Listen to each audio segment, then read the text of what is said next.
இன்றே டவுன்லோட் செய்து உங்கள் ஃபேவரட் ஷோக்களை என்ஜாய் பண்ணுங்க. விஷயம் தெரிஞ்சோ ரெண்டு பேரும் அவளை போக விட்டுருக்கீங்க, அப்படிதானே? என்ன பண்றது? எவ்வளவுதான் நாங்க சொல்ல முடியும்? அவ போறது ஒரு பக்கம் இருக்கட்டும், ஆனா ராஜாவை அவ தப்பானவன் நினைச்சுக்கிட்டு இருக்கா. இது வரைக்கும் நடந்த எல்லா பிரச்சனையில ராஜா ரொம்ப ரொம்ப நல்லவன். அந்த மகேஷும் மாயாவும் தான் தப்பானவங்க.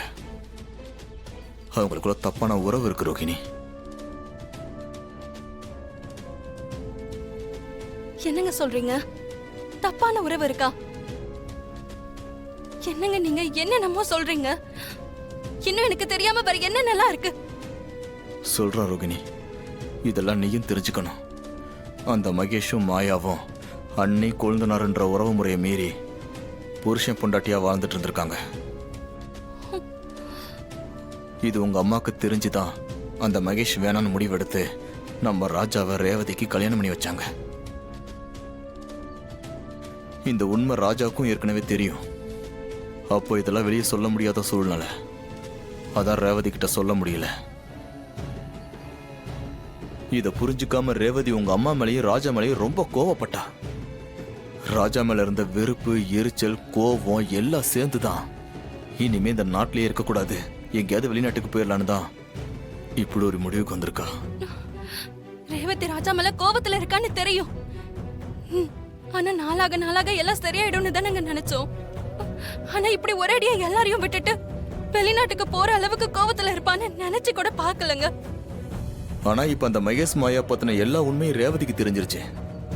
இதுக்கப்புறமாச்சு சகலையை புரிஞ்சுட்டு அவரோட சேர்ந்து வாழ்வான்னு நினைச்சேன். ஆனா அவ ஆஸ்திரேலியா போறதுல உறுதியா இருந்தா.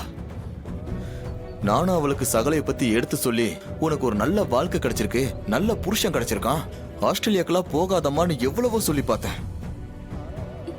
ஆனா அவ எதையுமே கேட்காம கிளம்பி போயிட்டா. அப்படியா? உண்மை தெரிஞ்சதுக்கு அப்புறமும் ரேவதி ஏன் இப்படி எல்லாம் நடந்துக்கிறா? ராஜாவோட சேர்ந்து வாழ வேண்டியதானே? ஆனா நானும் அவரை ஆரம்பத்துல சரியா புரிஞ்சுக்காம தப்பானவன் தான் நினைச்சிட்டு இருந்தேன். எனக்கு பிளட் தேவைப்பட்டப்போ அம்மாக்கு தெரியாம பாட்டிய கூட்டிட்டு வந்து பிளட் கொடுக்க வச்சது தெரிஞ்சப்பாதான் அவரோட நல்ல மனச புரிஞ்சுக்கிட்டேன். இந்த காலத்துல ஒரு நல்ல ஹஸ்பண்ட் கிடைக்கிறது எவ்வளவு கஷ்டம்.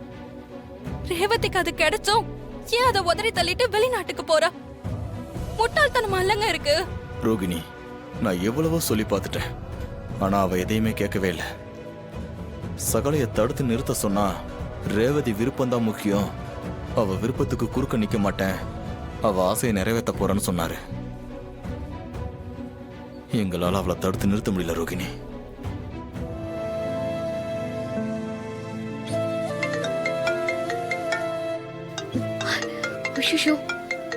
அக்கா ஏன் கால் பண்றாங்க? சொல்லுக்கா. ரேவதி, நீ பண்றது கொஞ்சம் கூட சரியில்லை. என்னக்கா சொல்ற? நான் என்ன பண்ண? எனக்கு எல்லாமே தெரியும். நீ பெங்களூர் போறேன்னு போய் சொல்லிட்டு ஆஸ்திரேலியா தானே போயிட்டு இருக்க. உனக்கு எப்படி தெரியும்? யார் சொன்னா? மாமாவா? ஆமா, உன் மாமா தான் எல்லாம் சொன்னாரு. ஏய், உனக்கு எவ்வளவு நெஞ்ச அழுத்தம் இருந்தா எங்க கிட்டலாம் ஒரு மூச்சு கூட விடாம நீ இப்படி கிளம்பி போவ? எங்க மேல உனக்கு இருக்கிற பிரியும் பாசம் எல்லாம் அவ்வளவுதானா? ஐயோ, அப்படி எல்லாம் சொல்லாதக்கா. உங்க மேல இருக்கிற பாசம் எனக்கு எப்பவும் குறையாது. சூழ்நிலையால தான் நான் இது ஒரு முடிவு எடுத்தேன். உன் புருஷன் மேல இருக்க கோபத்துல இப்படி ஒரு முட்டாள்தனமான முடிவு எடுக்கலாமாடி? கண்காணாத ஏதோ ஒரு நாட்டுல தனியா இருக்கணும்னு உனக்கு என்னடி தலையெழுத்து? எங்களெல்லாம் விட்டுட்டு போக உனக்கு எப்படி மனசு வந்துச்சு? இங்க பாரு ரேவதி, நான் மனசார சொல்றேன், உன் ஹஸ்பண்ட் ராஜா ரொம்ப நல்லவரு. உன் மனச கொஞ்சம் மாத்திக்கிட்டு அவர் கூட நல்லா வாழலாம்ல. அதெல்லாம் விட்டுட்டு இப்படி தனியா வெளிநாடு போறதெல்லாம் சரியில்லை. அம்மாக்கும் அப்பாக்கும் இந்த விஷயம் எல்லாம் தெரிஞ்சதுன்னா ரொம்ப அப்செட் ஆயிடுவாங்க. பாவண்டி அவங்க. இப்படி எல்லார் மனசையும் கஷ்டப்படுத்தி எதுக்கு இந்த முடிவு? எதுக்கு நீ பேசாம இருக்க? உன் மனசுல என்ன அவ்வளவு பிடிவாதமா? இத பாரு, இப்போ உனக்கு கிடைச்ச நல்ல வாழ்க்கைய மிஸ் பண்ணிட்டு பின்னாடி வருத்தப்பட்டு எந்த பிரயோஜனமும் இல்ல. இப்ப கூட ஒண்ணு கெட்டு போல. உன் ஃப்ளைட்ட கேன்சல் பண்ணிட்டு சைலண்டா வீட்டுக்கு வந்துரு. உன் புருஷனோட சந்தோஷமா வாழ்க்கைய வாழு. இங்க பாரு ரேவதி, அம்மா உனக்கு ஒரு நல்லவனை தான் கல்யாணம் பண்ணி வச்சிருக்காங்க. இப்ப வாச்சும் அதை புரிஞ்சுக்கிட்டு ஒரு நல்ல முடிவா எடு. நான் போனை வைக்கிறேன். Attention please. Indian Airlines passengers, this is your final call. Attention please. This is your final call. Final கால். நீ கிளம்பணும்ல?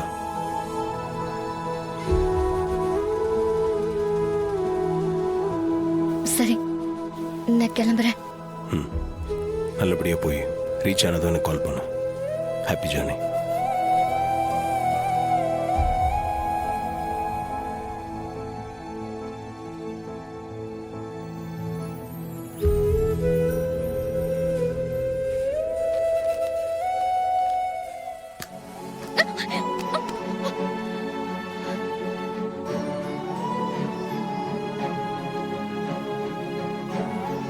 பார்த்து போ.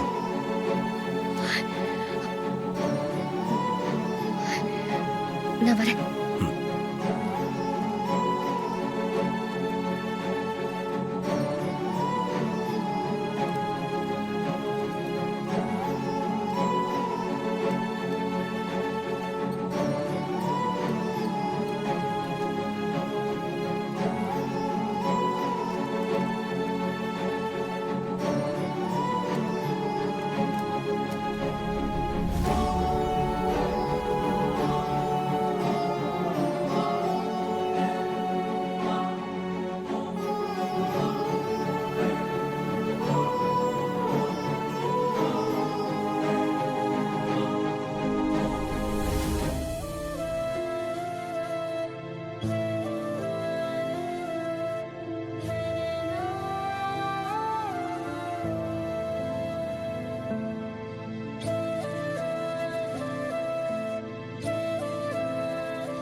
ஏப்பா, அவ தான் ஏதோ ஒன்னு சொல்றானா? அவட்ட பேசி அவளை சமாதானப்படுத்தி இருக்க வைக்கிறத விட்டுட்டு நீ என்னமோ அவ விருப்பம், அவளுடைய பர்சனல் ஸ்பேஸ் அது இதுன்னு சொல்லி கதை சொல்லிக்கிட்டு இருக்கியப்பா. சரிங்க, அவள் தான் கிளம்பி போயிட்டால, விடுங்க. இங்க பாருப்பா, என்னடா இவன் இவ்வளவு பேசுறானே மட்டும் நினைக்காத. எனக்கு மனசு ஆறவே இல்லப்பா இது. அதனாலதான்ப்பா புலம்புறேன்.